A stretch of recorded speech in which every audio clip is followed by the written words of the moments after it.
হয়ে গিয়েছে। দ্বিতীয়ত যে ভিসা জটিলতা রয়েছে, সে ভিসা জটিলতা সেটিকে আমাদের সমাধান করার জন্য সেটি আমরা আলোচনার মধ্যে দিয়ে আমরা সমাধান করব। তৃতীয়ত যে জোর হওয়ার কথা সেটি হবে এবং 25 তারিখ আপনারা হচ্ছেন সেটির আবার দায়িত্ব হচ্ছে বিকালে হস্তান্তর করে দিবেন। এটা আপনারা কথা মানতে পারতেছে না বা আমরা তাদেরকে মানতে পারতেছি না, যেটাই হোক ভাগ হয়ে যাওয়ার কারণে আমরা এটা তাদের কাছে চাচ্ছি যে তারা যে জিনিসকে ভালো মনে করে ওইভাবে তারা করুক, আমরা যে জিনিসকে ভালো মনে করি আমাদেরকে এভাবে করতে দেয়। আমাদের আর কোনো কথা নেই, এটাই হচ্ছে। আমরা মারামারি চাই না। গত 3 মাস থেকে আমরা ডিএমপিতে চিঠির পর চিঠি সব চিঠি তারা রিসিভ করছে, কিন্তু ওনারা আমাদের কথায় কান দেয় না।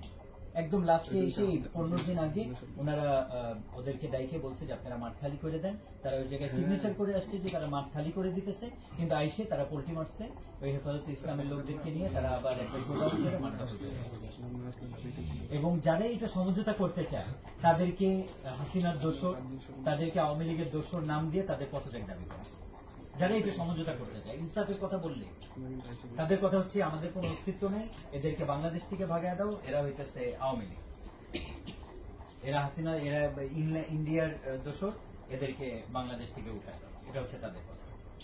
এখন আমাদের ইজতেমা কালকের থেকে আমাদের জোর 5 দিনের জোর, পুরো বাংলাদেশ থেকে 5 লক্ষ মানুষ সব আগামী এই ভোর 3টার মধ্যে সবাই চলে আসছে।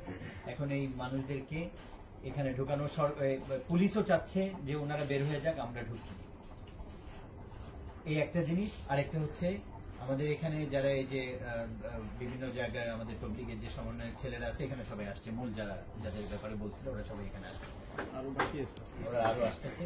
কতক্ষণ লাগবে? নজরুল ভাই আসছে? আচ্ছা, আসতে বলো তো। ওনারা আসছে 5 জনে একজন।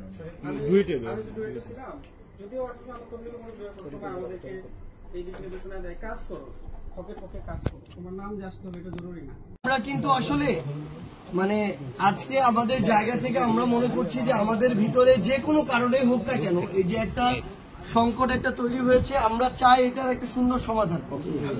এই জন্য কিন্তু আমরা নিজেরাই প্রথম এখানে আসছি এবং এরপরে আমরা আরেক জায়গায় আমরা সেখানে গিয়েও এখন বসবো। তো আমরা ইনশাআল্লাহ আমরা কালকের মধ্যেই আমাদের এই যে দুইটি অপ্রত্যাশিত ভাবে 2টা পক্ষ হয়েছে, একসাথে বসার আমরা কালকের মধ্যে ইনশাআল্লাহ ব্যবস্থা করব এবং আমরা চাই আল্লাহ রহমতটা করুক, আমাদের দিলটা নরম করুক, যে আমাদের কালকেই সমস্যাগুলো সমাধান হয়ে যাবে। তবে আপনাদের জায়গা থেকে যেই একটা অনিশ্চয়তা আরেক পক্ষের মধ্যে কাজ করছে, যে এই যে 5 দিনের জন্য আপনারা জোর কালকে থেকে যেটা শুরু করবেন, যেটা 25 তারিখ বিকালে শেষ হওয়ার কথা, একটা পক্ষের মধ্যে হয়তো এই অনিশ্চয়তা আছে যে সেদিন ছেড়ে যাবে কিনা। তো আপনারা যেহেতু আপনাদের জায়গা থেকে কথা দিয়েছেন যে সেই দিন আপনারা 25 তারিখ বিকালে যখন আপনাদের ছাড়ার সময় আপনারা তখনই ছেড়ে যাবেন, আপনাদের এই কথাকে আমরা আমানত হিসেবে নিচ্ছি এবং তাদের কাছে আমরা এই দায়িত্বটা পুরো আপনাদের দায়িত্ব আমরা নিব তাদের কাছে। তাদের পক্ষ থেকে আমরা এটা দায়িত্ব নিচ্ছি যে তারা তাদের সময় মতো এটা ছেড়ে চলে যাবে, এখানে বিন্দু মাত্র অনিশ্চয়তার কিছু নাই। এবং এই কারণে আপনাদেরকে সুন্দরভাবে সুযোগ করে দেওয়ার জন্য তারাও যেন চলে যাওয়া না, বরং আপনাদের হাতে ওই দায়িত্বটা অর্পণ করে যায়, এইটুকু আমাদের মধ্যে আমরা মনে করি। হজরতজি আসার ব্যাপারেও বসায় দেওয়া ব্যবস্থা, এটা আমরা কালকেই বসছি, বলা হয়েছে অলরেডি। আমরা চাচ্ছি যেটা কালকেও ওই বিষয়টা আপনাদের সমাধান হয়ে যাক। যদি একটা জায়গায় 2টা হয় 3টা হয়, যত কমে হয় বসে আমরা এটা সমাধান করতে চাই। তবে ইনশাল্লাহ সবচেয়ে বড় কথা হচ্ছে আমরা আমাদের নিজেদের এই যে সকল সমস্যা বা সংকট, এগুলা যত দ্রুত যত সুন্দরভাবে সমাধান করা যায় করব। আমাদের সামনে যখন রাষ্ট্রের বিষয় চলে আসবে, আপনারা আমাদের চেয়ে বেশি আমলদার মানুষ, আপনারা এই বিষয়ে বেশি অভিজ্ঞতা রাখেন এবং আমরা আন্দোলনে ঢাকার গুরুত্বপূর্ণ পয়েন্টগুলোতে দেখছি কারা নাম ছিল, আমরা দেখছি কাদের গায়ে কি পরনে ছিল, কে কোন চেহারার ছিল, কারা একজন গুলি খেয়ে সাথে সাথে পড়ে যাওয়ার পর তাকে সরিয়ে আসলে কারা এখানে দাঁড়িয়ে গিয়েছিল। আমাদের চেহারাগুলো মনে আছে, যাত্রাবাড়ির কথা বলি, উত্তরার কথা বলি, মোহাম্মদপুর বলি, বাড্ডা বলি, চেহারাগুলো আমাদের মনে আছে। তো সেই জায়গা থেকে অনুরোধ, যখন আপনারা দেখবেন যে অন্য কেউ দেশের ভিতরের হোক বা বাইরের হোক আমাদের মাধ্যমে কোনো একটা সুযোগ খোঁজার বা আমাদেরকে হেয় প্রতিপন্ন করার সুযোগ পাচ্ছে, আমরা নিজেরা এটা কখনো করে দিব না। এবং আমরা বিশ্বাস করি যে ইনশাআল্লাহ কালকের মধ্যেই আমরা দুই পক্ষ বসে এই যে সমাধানটা, এই সমাধানটা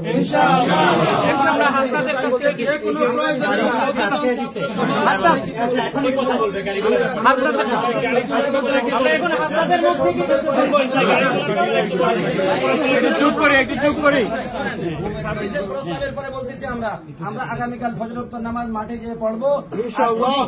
25 তারিখ ফজরোত্তর আগে আমরা বেরোয় চলে যাবো। এখন আমরা হাসপাতাল থেকে এখন কিছু শুনবো ইনশাআল্লাহ। 25 বিকালে। আচ্ছা 25 বিকালে।